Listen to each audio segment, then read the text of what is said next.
శ్రోతలందరికీ నమస్కారం. మన ఛానల్కు స్వాగతం. నవల సహస్ర శిరచ్ఛేద అపూర్వ చింతామణి మొదటి భాగం. రచన శ్రీ ఇచ్చాపురపు రామచంద్రం గారు. మనిషితో పాటే మనోవేదన కూడా పుడుతుంది. అందుకే ఈ ప్రపంచంలో దేనికో ఒకదానికి విచారించకుండా ఉండని మనిషి ఉండడు. అలాంటి వాడు భూమి మీద ఇంతవరకు పుట్టి లేడు. బహుశా పుట్టడు కూడా. మనిషి అంటే మనస్సు, మనసంటే చింత, చింత అంతమయ్యేది చితి మీదే. గంజి లేక బాధపడేవారు కొందరైతే గంజిలోకి ఉప్పు లేక ఉసూరుమనేవారు మరికొందరు. ఆకలితో అలమటించేవాళ్ళు కొందరైతే అజీర్ణంతో బాధపడేవారు మరికొందరు. భార్య లేక చింతించేవారు కొందరు, భార్య వల్ల బాధించబడేవారు కొందరు. ఐశ్వర్యం లేదే అని కొందరు ఏడుస్తుంటే ఎందుకొచ్చిన తంటారా అనుకునేవాళ్ళు మరికొందరు. పిల్లలు లేరని దిగులు కొందరికి, పిల్లల వల్ల దిగులు కొందరికి, పదవి లేదనే పరితాపం ఒకరికి, పదవి వల్ల ఇబ్బందులు కొందరికి. ఏదైనా సరే ఉన్న బాధే లేకపోయినా బాధే, ఉన్నా బాధే లేకపోయినా బాధే. భూమి మీద దుఃఖం లేని సుఖం లేదు. అయితే మనిషనే నటుడు యథార్థం దాచుకొని మరో ముఖం ప్రదర్శిస్తుంటాడు. అందుచేత జనం అతను సుఖంగా ఉన్నాడని భ్రమపడతారు. ప్రతివారు తాను తప్ప అందరూ బాగానే ఉన్నారనుకుంటారు. పైకి కనిపించే మనిషి వేరు, అసలు మనిషి వేరు. కీర్తికాముడు మగధ దేశానికి రాజు. తన ప్రయోజకత్వంతో శత్రువులను తొలగించుకున్నాడు. యుద్ధ భయాలు లేకుండా చేసుకున్నాడు. తన సామ్రాజ్యాన్ని పెంచుకుని సుస్థిరం చేసుకున్నాడు. కుండిన నగరాన్ని రాజధానిగా చేసుకొని ధర్మంగా పరిపాలన చేస్తున్నాడు. అతని రాజ్యంలో ధన కనక వస్తు వాహనాలకి లోపం లేదు. పాడి పంటలకు కరువు లేదు. రాజ్యం లక్ష్మీదేవికి నివాసం. అతని రాజధాని అయిన కుండిన నగరంలోని కట్టడాలు శిల్ప చమత్కారానికి నాగరికతకి నెలవులు. నగర నిర్మాణం అద్భుతం. అది చూసిన వారు దేవేంద్రుడి పట్నం అంతకంటే ఘనంగా ఉంటుందంటే నమ్మరు. మగధరాజ్యం పేరుకైతే ప్రజారాజ్యం కాదు. కానీ ప్రజలలో తిరుగుబాటులు కానీ అల్లర్లు కానీ మచ్చుకైనా కనిపించవు. ఎందుచేత అంటే ఆ రాజు తన ప్రజల్ని కన్నబిడ్డల్లాగే చూసుకుంటాడు. అన్నానికి వస్త్రానికి కరువు లేని, ప్రతి ఒక్కరికి చేసేందుకు పని, ఉండేందుకు గూడు ఉండే దేశంలో అల్లర్లు ఎందుకుంటాయి? కూడు గూడు లభిస్తూ ప్రజలు ప్రశాంతంగా ఉంటున్నారు. పరిపాలన స్థిరంగా సాగుతుంది. రాజుకి తగిన వారే మంత్రులు. మంత్రివర్గం ప్రజల సుఖాన్ని లక్ష్యంగా చేసుకుంది. లంచగొండితనం అనేదే లేదు. కీర్తికాముడు స్వార్థం లేని ధర్మరాజని ఆ రాజ్య ప్రజలే కాక ఇతర దేశ ప్రభువులు, ప్రజలు కూడా అనుకునేవారు. అతను చాలా సుఖంగా ఉన్నాడని భావించేవారు. కానీ కీర్తికాముడికి విచారం ఉంది. అతనికే కాదు, కుండిన నగరపు కోటలోని అందరికీ ఆ విచారంతోనే మనసుకి శాంతి కరువైంది. ఎవరి ముఖంలోనూ ఆనందం అనేదే లేదు. ఎవరి ముఖం చూడబోయినా వెలవెలపోతూనే ఉంది. పట్టమహిషి మంజులాదేవి కంటికి మంటికి ఏకధారగా కన్నీరు కారుస్తుంటే కీర్తికాముడు సైతం ఆమెను ఓదార్చలేకపోతున్నాడు. అతని గుండెల్లోనూ అల్లకల్లోలమైన సముద్రంలా దుఃఖం ఎగిసిపడుతుంది. మగవాడు కనుక ఆ కన్నీటి కెరటాలను బయటకు రానివ్వకుండా బిగబట్టుకున్నాడు, ఆపుకుంటున్నాడు. రాత్రి గడుస్తుంది. కోటలోని నగారా 1 గంట కొట్టింది. గదిలో మృదువైన శయ్య మీద 12 ఏళ్ల బాల పోత పోసిన బంగారు బొమ్మల, శిల్పి చెక్కిన సుందర శిల్పంలా సృహ లేకుండా పడి ఉంది. ఆ మంచం మీదని కూర్చొని మంజులాదేవి ఒక చేతిని కూతురి ఒంటి మీద వేసి అపరిమితమైన దుఃఖం అనుభవిస్తుంది. ఆ తల్పానికి దగ్గరలో ఒక ఆసనం మీద కీర్తికాముడు చేష్టలుడిగి కూర్చున్నాడు. ప్రధానమంత్రి ధీమంతుడు, కొందరు రాజో ఉద్యోగులు కొంచెం దూరంలో ముఖాలు చిన్నబుచ్చుకొని నిల్చొని ఉన్నారు. గదిలో ఒకవైపు 2 రాజవైద్యులు మందులు నూరుతుంటే దాసీ జనాలు వారికి అవసరమైనవి అందిస్తున్నారు. ఒక రాజవైద్యుడు తమలపాకులో చిటికెడు ఔషధం వేసి తీసుకురాగా 2వ వైద్యుడు వెండి గ్లాసులో నీళ్లు తెచ్చాడు. అమ్మా, ఈ మందుకి తిరుగుండదు అన్నారు. ఇద్దరు వైద్యులలోనూ ఒకడు రాణిగారిని చూస్తూ, దీనిని మనం అమ్మాయి గారి చేత మింగించగలిగామో మందు కంఠం దిగడమేమిటి, కళ్ళు తెరిచారే అన్నాడు రెండవ వైద్యుడు. మంజులాదేవి ఆ ఔషధాన్ని తాను అందుకొని కుమార్తె నోట్లో వెయ్యబోయింది. కానీ ఆమె నోరు తెరవలేదు. అప్పుడు బిడ్డ నోరు విప్పడానికి రాజు ప్రయత్నించాడు. పళ్ళు గట్టిగా ఖర్చుకొని ఉన్నాయే తప్ప నోరు పెగలలేదు. అది చూసి వైద్యులు నిరాశపడిపోయారు. రాణిగారి కళ్ళల్లో నుంచి నీళ్లు ఉబికాయి. కీర్తికాముడు నిరాశతో ఆసనంలో కూలబడిపోయాడు. ఇంకేది దారి? ఇప్పుడేం చెయ్యాలి నాథ? వణుకుతున్న గొంతుకతో అడిగింది రాణి. రాజు నోటి వెంట మాట రాలేదు. వారం రోజులుగా ఇదే పరిస్థితి. అయినా ఈ పూట మరీ హీనంగా ఉంది. మందు కూడా మింగలేకపోతే అన్నాడు మంత్రి బాధగా. ఏదో ఒకటి వేగంగా ఆలోచించండి. నా బిడ్డ బతికే దారి చూడండి. నా తల్లి కోసం ఎన్ని నోములు నోచాను, ఎన్ని యాత్రలు చేశాము. దేవుడు వరమిచ్చాడని మురిసిపోతుంటే ఇంతలోనే ఇలా మిన్ను విరిగి మీద పడింది. మాట్లాడరేం నాథ, త్వరపడండి శోకించింది మంజులాదేవి. రాజు ఒక నిట్టూర్పు వదిలి ఏం చెయ్యాలో ఏం తోచడం లేదు అన్నాడు. దేశంలోని గొప్ప గొప్ప వైద్యులందరూ వచ్చారు. ప్రయత్నాలు చేశారు. రోగ నిర్ధారణే కాలేదు. పాము కాటు అని ఒకరు, ఆపస్మారకమని కొందరు, మూర్ఛ అని మరికొందరు. అన్నింటికీ తమ ప్రయత్నాలు తాము చేశారు. తల్లి అని మంత్రి అంటుంటే, అయ్యో మహామంత్రి, అయితే ఇక నా తల్లి నాకు దక్కే యోగం లేదా? నా తల్లి లేని బతుకు నాకనవసరం. చెడ్డ మాట చెవిన పడవకముందే నేను ఆత్మహత్య చేసుకుని ప్రాణాలు వదలడం మంచిది అని రోధించింది రాణి. అందరూ కంగారు పడ్డారా ఆ మాటలకి కొంచెం శాంతం వహించండి దేవి అని వారించబోయాడు మంత్రి.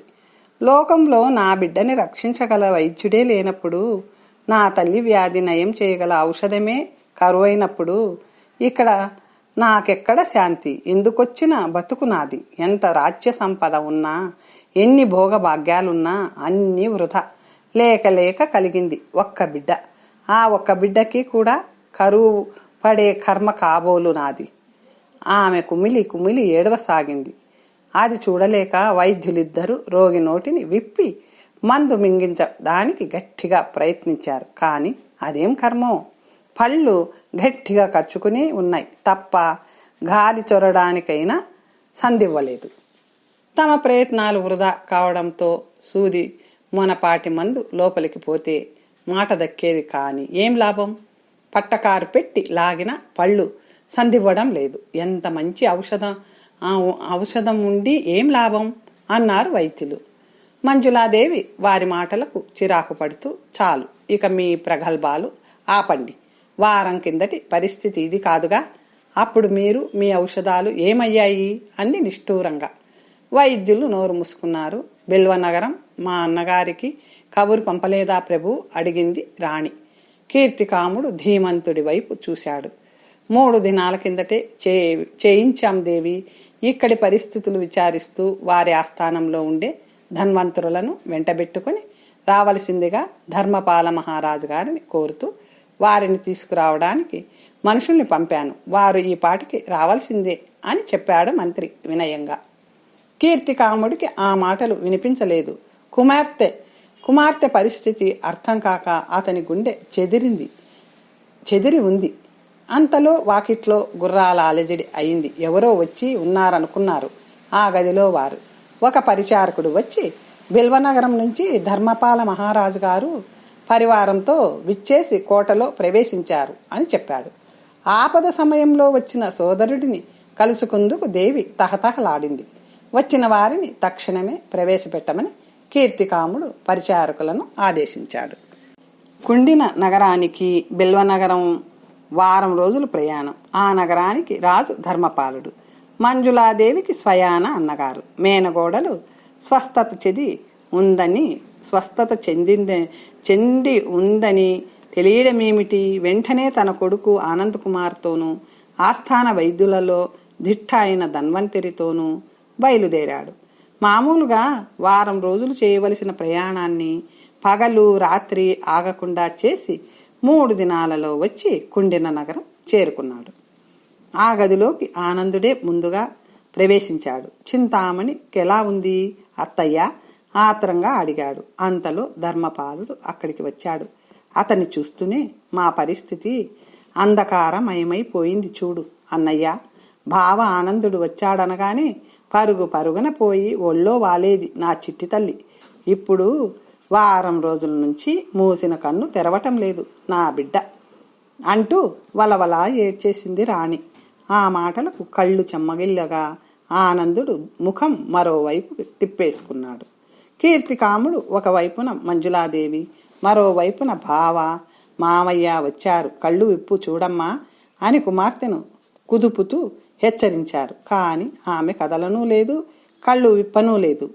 ఉన్నట్లుండి ఇదేం గ్రహచారం అని ధర్మపాలుడు తనతో వచ్చిన ధన్వంతరి వైపు చూశాడు. ఆ వైద్య శిఖామణి వెంటనే చింతామణి నాడినందుకొని పరీక్షించాడు. కాని అతని ముఖంలో వికాసం కాని ఆశ కాని కనిపించలేదు. ఆమె నోరు తెరవాలని ప్రయత్నించాడు, కుదరలేదు. ఒంటి మీద సృహ లేకపోయినా ఇవ్వాల్టి వరకు వేసిన మందులన్నీ మింగుతూనే ఉంది బిడ్డ. ఇవాళే ఇలా అయిపోయింది అన్నాడు కీర్తికాముడు బాధగాను భారంగాను. అసలు ఈ వ్యాధి రావడం ఎలా వచ్చిందో వివరాలు చెప్పండి అని వైద్యుడు అడిగాడు. అందుకు రాజు, 8 రోజుల కిందట అమ్మాయి 12వ జన్మదినోత్సవం ఎంతో వేడుకగా చేశాం అని చెబుతుండగా, అవును 15 రోజుల కిందట మీరు పంపిన శుభలేఖ అందుకున్నాం, కానీ రాచకార్యాల తొందరలో ఎవరము రాలేకపోయాం. అప్పటి వరకు కులాసాగానే ఉందన్నమాట. ఆ తరువాత అడిగాడు ధర్మపాలుడు. ఆ వేళ సాయంకాలం వరకు కూడా కులాసాగానే ఉంది. వేడుకలు, వినోదాలు, విందులు అతి ఘనంగా జరిగాయి. ఆ జన్మదినానికి ప్రత్యేకంగా మనులహారం కొన్నాడు 2 లక్షలు పెట్టి. అది ఎంతో బాగుందని మురిసిపోయింది. కన్న తల్లి రోజంతా దానిని వదిలిపెట్టలేదు. వేలాది బంధుమిత్రులు ఉత్సవంలో పాల్గొన్నారు అని చెబుతుంటే కీర్తికాముడు కంఠం శోకంతో పూడుకుపోయింది. అది గమనించి మంత్రి ధీమంతుడు చెప్పసాగాడు. రాజకుమారి జన్మదినోత్సవానికి ఏ తెంచిన బంధుమిత్రులు చీకటి పడే వేళకు వెళ్ళిపోయారు. చక్కగా అలంకరింపబడిన చింతామణి శోభని కొందరు చెలులని వెంటబెట్టుకుని పూల తోటలోని తూగుటుయ్యాల మీద ఊగుతూ దాని మీద నుంచి కింద పడిందట. పడుతూ భయంతో కెవ్వుమని ఒక కేక మాత్రం వేసిందట. అంతే. పడిన తరువాత ఇక ఆమెకు ఒంటి మీద సృహ లేదు. చెలులు పరుగు పరుగున వచ్చి కోటలో ఈ వార్త చెప్పారు. తక్షణం ప్రభు దేవిగారు మేము పరిగెత్తి అక్కడికి వెళ్ళాం. రాజకుమారి ఒంటి మీద తెలివి లేకుండా పడుంది. నురగలు కక్కుతుంది. మాట లేదు, చూపు లేదు. చేతుల మీద తీసుకొచ్చి పాన్పు మీద పడుకోబెట్టాము. అప్పటి నుంచి చికిత్సలు జరుగుతూనే ఉన్నాయి. సమర్థులన్న వైద్యులందరినూ రప్పించాం. ఎవరి వల్ల కాలేదు. ఈ రాత్రి పరిస్థితి మరీ విషమంగా ఉంది. బిల్వనగరం నుంచి వచ్చిన ధన్వంతరి చింతామణిని పరీక్షించడం ముగించి ఆలోచిస్తున్నట్లు ముఖం పెట్టి, ఉయ్యాల ఊగుతూ ఎంత ఎత్తు నుంచి కింద పడి ఉంటుందో చెప్పగలరా అని అడిగాడు. ఆ విషయం తెలియక వారు ఒకరి ముఖం ఒకరు చూసుకున్నారు. దగ్గరగానే ఉంది కనుక శోభకి తెలిసి ఉంటుంది, పిలవండి అంది మంజులాదేవి. శోభ ఎక్కడుంది అడిగాడు కీర్తికాముడు.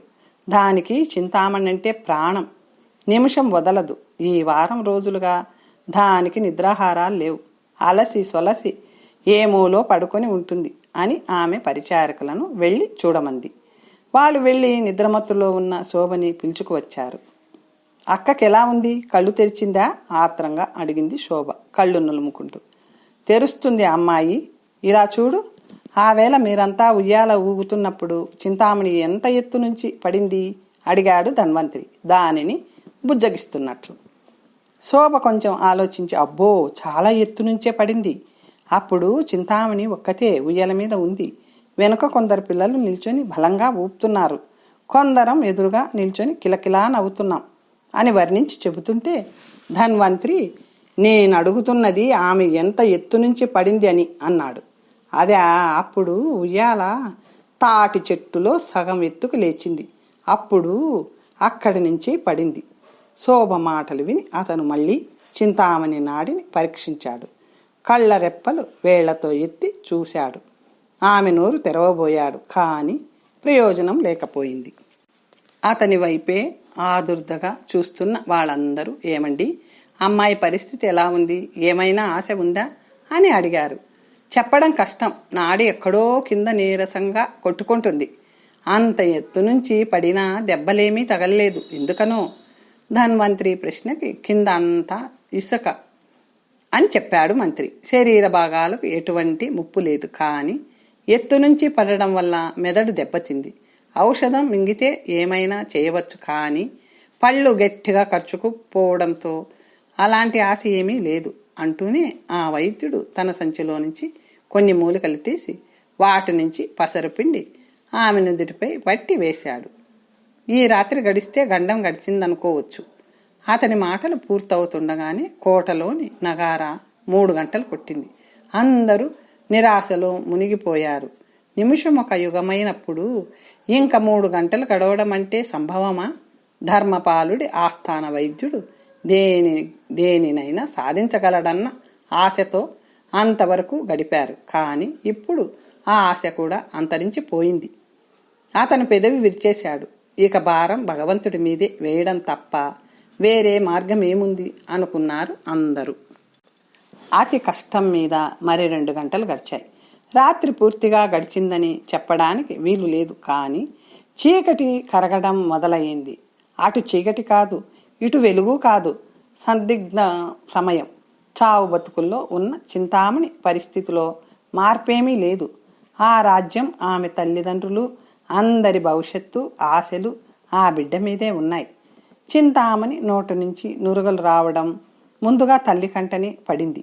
ఆమె గుండెలు బాదుకుంటూ, అయ్యో, బిడ్డ నురగలు కక్కుతుందండి, ఇంకేముంది, నా బిడ్డ లేకుండా నేను బ్రతకలేనండి అంటూ గొల్లు గొల్లున ఏడవసాగింది.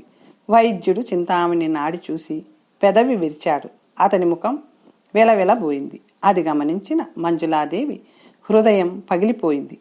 నేను పాపిని, బతకనకూడదు అని గొనుక్కుంటూ లేచి వేగంగా అక్కడి నుంచి వెళ్ళిపోసాగింది.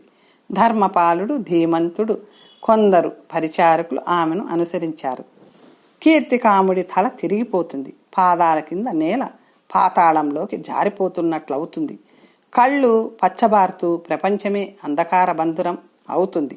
కుమార్తెను ఒడిలో పెట్టుకుని స్త్రీ కంటే హీనంగా వలవల ఏడవసాగాడు. ఆ మహారాజుని ఎవ్వరు ఓదార్చగలరు? ఆనందుడు 20 ఏళ్ల ప్రాజ్ఞుడే. అతను కూడా గుడ్ల నీరు కుక్కుకోవడం తప్ప మరేమీ చేయలేకపోతున్నాడు. ఎవరికి వారే దుఃఖసాగరంలో మునిగిపోయారు. కోటలో ఎటు చూసిన ఆహాకారాలు, శోకాలు. చూపులకి చందమామ, రాజ్యానికి కాంతి, వంశానికి రాజహంస, మగధ రాజ్యానికే మణిపూస. అలాంటి చింతామణి మట్టిపాలు కాబోతుంటే ఎవళ్ళు సహించగలరు? ఆ గదిలోకి ఒక భటుడు వేగంగా ప్రవేశించాడు. అతను కాషాయ వస్త్రాలు ధరించిన ఒక బైరాగిని వెంటబెట్టుకుని వచ్చి రాజు ముందు నిలబెట్టి తాను రాజుకి నమస్కరించాడు. ప్రభు, రక్షక భటులు ఈ సన్యాసిని అవమానించి గత రాత్రంతా ఖైదులో ఉంచారు. ఇతనికి వైద్యం తెలుసట, అందుకని తీసుకువచ్చాను అన్నాడు. అది వినగానే కీర్తికాముడు ఒడిలోని బిడ్డను పాన్పు మీద పడుకోబెట్టి లేచి సన్యాసికి నమస్కరిస్తూ, స్వామి, నగరపాలకుల ఆచారం పేరిట చేసిన అపరాధాన్ని మన్నించండి. నేనీ దేశపు రాజుని. నా పేరు కీర్తికాముడు. ఈ బిడ్డ నా కూతురు చింతామణి. ప్రాణాలు కోల్పోయినట్లుంది అన్నాడు విచారం నిండిన కంఠంతో. బైరాగి ఆమె నాడిని పరీక్షించి, లేదు, కొస ప్రాణం ఉంది అన్నాడు. దానితో రాజుకి మిగిలిన వారికి కూడా ఆశ రేకెత్తింది. బైరాగి చింతామణి కాళ్ళు చేతులు తాకుతూ పరిశీలిస్తున్నాడు. ఈ సంతోష వార్తని మంజులాదేవికి చెప్పడానికి ఒక పరిచారిక పరుగున వెళ్ళింది. కోటబావి దగ్గర మంజులాదేవి ఆత్మహత్య చేసుకునే యత్నంలో ఉంది. ఆమెను వారించడానికి అందరూ కష్టపడుతున్నారు. ఎందరు ఎన్ని విధాల చెప్పినా ఆమె చెవికి ఎక్కడం లేదు. బిడ్డని కోల్పోయే సమయంలో తల్లి పొందే దుఃఖము కడుపు మంట, ఆవేదన అలాంటి తల్లులకి తప్ప ఇతరులకు ఎలా అర్థమవుతాయి? నేను పాపిని, నన్ను వదలండి. జన్మ జన్మలకి నా తల్లి నాకు లభింపదు. నా తల్లి లేని లోకంలో నేనుండలేను. నన్ను వారించకండి అంటూ ఆమె నూతి గోడకి తల కొట్టుకోసాగింది. అంతలో దేవి, ఎవరో బైరాగి మన కోటలోకి వచ్చాడు. రాజకుమారిని పరీక్షించాడు. ప్రాణం పోలేదని చెబుతున్నాడు అని పరిచారిక వచ్చి చెప్పేసరికి, నా బిడ్డ బతికుందా అంటూ ఆశ్చర్య ఆనందాలతో ఒక కేక వేసి మంజులాదేవి పరిగెత్తింది. మిగిలిన వారు కూడా ఆమె వెంట వెళ్లారు. కాషాయ వస్త్రాలు ధరించిన బైరాగి ఒక చేతిలో కమండలము, మరో చేతిలో శంఖము పట్టుకొని మహారాజుకి ఎదురుగా నిల్చొని రాజకుమారి ముఖంలోకి దీక్షగా చూస్తున్నాడు. శిరస్సు మీద జటాజూటాన్ని ముడిగా వేసుకున్న అతని ముఖంలో బ్రహ్మ తేజస్సు తాండవిస్తుంది. గడ్డం సవరించుకుంటూ దీర్ఘాలోచన చేస్తున్న సమయంలో మంజులాదేవి వచ్చి అతని పాదాల మీద పడింది. స్వామి, రక్షించండి. తమరు మహాత్ములే అయి ఉంటారు. నా బిడ్డని బతికించండి. నాకు కడుపు శోకం లేకుండా చెయ్యండి. పుణ్యం కట్టుకోండి అంటూ దీనంగా ప్రార్థించింది. అందుకు ఆ సన్యాసి, అమ్మ, ముందు నా పాదాలు వదులు. దేవుడిపై భారముంచి ప్రయత్నం చేస్తాం. ఆ పైన సద్గురు సంకల్పం అని ఈ బిడ్డకి వయసు ఎంత అని ప్రశ్నించాడు. 12వ జన్మదినం దాటి వారం రోజులయ్యింది. మహర్షి, 7 తరాల నుంచి మా వంశంలో ఆడసంతతి లేదు. నాకు ఏ సంతానము కలుగక అనేక యజ్ఞాలు యాగాలు చేసి ఇక సంతానం కలగదని నిరాశ చెంది ఉండగా దేవుడు ఈ బిడ్డని ప్రసాదించాడు. 7 తరాల పెద్దలతో నా వంశం తరించిందని ఈ 12 ఏళ్ళు పరమానందం చెందాం. కానీ మా మురిపం ఇంతలోనే ముక్కలవుతుందనుకోలేదు అంటూ కీర్తికాముడు విచారించాడు. బిడ్డకి పరిస్థితి ఎంతకాలం నుంచి? కారణమేమిటి? రాజు చింతామణి ఉయ్యాల మీద నుంచి పడడం అవి చెప్పి తమరెవరో మహానుభావులు అయాచితంగా దయచేశారు. అప్పటికే నిస్పృహ చేసుకున్న మాకు బిడ్డలో ఇంకా ప్రాణం నిలిచి ఉందని తమరు చెప్పిన మీదట ఆశాంకురం మొలకెత్తింది. మీ రాక మా పూర్వ పుణ్యమే. ఏ మహత్తు వలనైనా తమరు మా బిడ్డని రక్షించగలిగితే నేను, నా రాజ్యంలోని వారు ఆజన్మాంతము తమకి దాసులమై పాదసేవ చేసుకుంటాం అని వినయంగా మనవి చేసుకున్నాడు. బాలిక నుదుటి మీద పట్టును కడిగేయమన్నాడు బైరాగి. అందరినీ బయట ఉండమన్నాడు. చేతి సంచిలో నుంచి చిన్న సీసాను తీసి దానిలోని చూర్ణాన్ని చిటికెడు తీసి రాజకుమారి ముక్కుకి అందించాడు. 2 నిమిషాల పాటు అలాగే ఉంచాడు. తరువాత శంఖాన్ని పూరించి రాజకుమారి చెవు దగ్గర ఊదాడు. శంఖంలో నుంచి బయలుదేరిన భీకర నాదానికి కోట భయంకరంగా ప్రతిధ్వనించింది. భువన భోంతరాలు దద్దరిల్లాయి. అక్కడున్న వారందరికీ గుండె బేజారయింది. ఆ క్షణమే చింతామణి కళ్ళు తెరిచింది. భైరాగి శంఖానాదం ఆపాడు. మంజుల, కీర్తికాముడు మిగిలిన వారు కూడా సంతోషం పట్టలేక భైరాగికి సాష్టాంగ నమస్కారాలు చేస్తూ ఎన్నో విధాల మొక్కారు. అమ్మ, దాహం అంది కళ్ళు విప్పిన రాజకుమారి. మంజులాదేవి మరింత సంతోషంతో ఆమెను కౌగిలించుకొని, నా తల్లి, బతికి బయటపడ్డావా అమ్మా? దాహం కావాలా? ఇదిగో ఇప్పుడే తెప్పిస్తా అని బైరాగి వైపు చూసింది, అనుమతి కోరుతున్నట్లు. తాగినంత మజ్జిగని ఇవ్వండి అన్నాడతను. పరిచారకులు పోయి 3 గ్లాసులలో మజ్జిగ తెచ్చారు. అది తాగి చింతామణి తేలికగా లేచి కూర్చుంది. ఆమె కటు ఇటు తల్లి తండ్రి కూర్చొని ఆమె ముంగురులు సవరించసాగారు. ఏం తల్లి, ఎలా ఉంది అని అడిగారు వారు. ఏం, నాకు బాగానే ఉందే అంది చింతామణి. అప్పుడు తల్లిదండ్రులు ఆమెకు బైరాగిని చూపిస్తూ, తల్లి, నీకు ప్రాణభిక్ష పెట్టిన వారు ఈ మహాత్ములే. వారి పాదాలకు నమ్రొక్కు అని చెప్పగా ఆమె పాన్పు దిగి బైరాగి పాదాల మీద వాలి మ్రొక్కింది. బిడ్డ, పునర్జన్మన ఎత్తావు, చిరంజీవిగా అని ఆశీర్వదించాడు ఆయన. రాకుమారి అక్కడున్న వారిని కలియజూసి, బావా, ఆనందుడు ఇక్కడున్నాడే అంది ఆనందంగా, చెరచెరాపోయి అతని ఒడిలో వాలిపోతూ. మావయ్య కూడా ఇక్కడే ఉన్నారు తల్లి అంది మంజుల. ఇక మేము సెలవు తీసుకుంటామని బైరాగి లేవబోగా, స్వామి, మా మనవి కొంచెం ఆలకించండి. తమరు ఎక్కడి నుంచి వేంచేశారో సెలవు ఇవ్వండి అని కీర్తికాముడు ప్రార్థించాడు. సన్యాసి చిరునవ్వు నవ్వుతూ, రాజా, బైరాగులకు ఒక నివాసమని, గమ్యస్థానమని ఏముంటుంది? సత్రం భోజనం, మఠం నిద్ర. సంచారంలో నిన్న రాత్రి ఈ పట్టణం మీదుగా పోతుంటే కొత్తవాడినైన నన్ను చూసి మీ కావలివారు అనుమానించి బందీలో ఉంచారు. ఉదయం నా రూపాన్ని, వాలకాన్ని పరికించి, అయ్యో, మీరు సాధువుల్లా ఉన్నారు, మీకు వైద్యం ఏమైనా తెలుసునా అని అడిగారు వారు. తెలుసు, ఏం కావాలి మీకు అని నేను అడిగాను. మా రాజపుత్రి స్వస్థత చెడి చావు బతుకుల్లో ఉంది. దేశంలోని వైద్య శిఖామణులు ఏమీ చేయలేకపోయారు. మీరు ప్రయత్నం చేస్తామంటే కోటలోకి తీసుకుపోతాం అన్నారు వారు. సరే అన్నాను. వాళ్ళు నన్ను కోటలోకి తీసుకువచ్చారు. తరువాత విషయం మీకు తెలిసిందే అన్నాడు. అందుకు కీర్తికాముడు చాలా చింతిస్తూ, అయ్యో, అపచారం జరిగింది. తమ తాహుతి తెలుసుకోలేక భటులు తప్పు చేశారు. ఆ తప్పు వారిది కాదు, నాదే, మన్నించండి అని ప్రార్థించాడు. దానికేముంది, పరిపాలనలో శాంతి భద్రతలు కాపాడాలంటే కొన్ని నిబంధనలు పాటించాలి. అందులో మీది, నాది, మీ భటులది కానీ ఎలాంటి తప్పు లేదు. మహాత్ములైన మీరు మా పూర్వ పుణ్యం వల్ల మా రాజ్యానికి రావడం జరిగింది. ఇక నుంచి తమరు మా నగరంలోనే ఉండి మమ్మల్ని తరింపచేయమని ప్రార్థన. రాజు మాటలకి బైరాగి కొంచెం ఆలోచించి, లోక కళ్యాణానికి పాటుపడాలనే మా ఆశయం కనుక మీ కోరిక ప్రకారం చేయడానికి అభ్యంతరం ఉండదు. కానీ మా ప్రశాంత జీవనానికి ఆటంకాలు కలుగుతాయేమో అని సందేహం అన్నాడు. తమరికి అటువంటి అనుమానాలు అవసరం లేదు. మీకోసం ఒక ప్రత్యేక మందిరాన్ని ఏర్పాటు చేయిస్తాను. దానిలో ప్రశాంతతకు కానీ మీ జప తపాలకు కానీ ఎటువంటి భంగము కలగకుండా కట్టడి చేయిస్తాను. కానీ తమ పుత్రికకు ప్రమాదం తప్పినందువల్ల అనేక మంది వస్తూ మాకు భంగం కలిగించవచ్చు. అలాంటిది సంభవించకుండా నేను అన్ని ఏర్పాట్లు చేయించగలను. మేము ఉండడం వల్ల తమకేమీ ప్రయోజనం? మాకు పుత్రికాభిక్ష పెట్టిన మిమ్మల్ని సేవించాలని మా కోరిక. మేము సన్యాసులం, స్వేచ్ఛా జీవులం.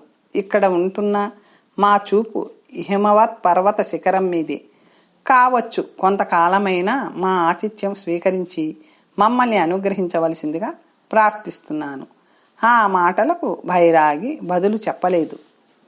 తమకు ఎక్కువ వయసు లేదు, అయినా సర్వసంగ పరిత్యాగం చేసి విరాగుల అవడానికి కారణం మేము అడగవచ్చునా? చనిపోయిందన్నే అనుకున్న మా బిడ్డను రక్షించారు. అంత శక్తి సామర్థ్యాలు తమరెలా సంపాదించారో తెలుసుకోవచ్చునా అన్నాడు రాజు. సద్గురు సంకల్పం మనఃప్రవృత్తికి వయసుతో నిమిత్తం ఉండదు. పూర్వజన్మ సుకృత దుష్కృత్యాలను పట్టి ఆయా వాసనలు కలుగుతుంటాయి. ధ్రువుడు, ప్రహ్లాదుల చరిత్రను మీరు వినే ఉంటారు. నేను కూడా నా 20వ ఏట ప్రాపంచిక సుఖాలను త్యాజించి సన్యాసించాను. ఇప్పుడు నా వయస్సు 40 ఏళ్ళు. ఈ 20 ఏళ్ళు ఎన్నో దేశాలు తిరిగి ఎందరో మహాత్ములను ఆశ్రయించి ఇప్పుడు ఈ స్థితిలో ఉన్నాను. అంత చిన్న వయసులోనే విరాగినైన కారణంగానే లోకం నన్ను బాలమహర్షి అని పిలవడం మొదలుపెట్టింది. బైరాగుల వివరాలు ఇంతకంటే ఎక్కువ తెలుసుకోవాలని కోరడం నియమ విరుద్ధం అన్నాడు. క్షమించండి, ఏదో కుతూహలం కొద్దీ అడిగాను.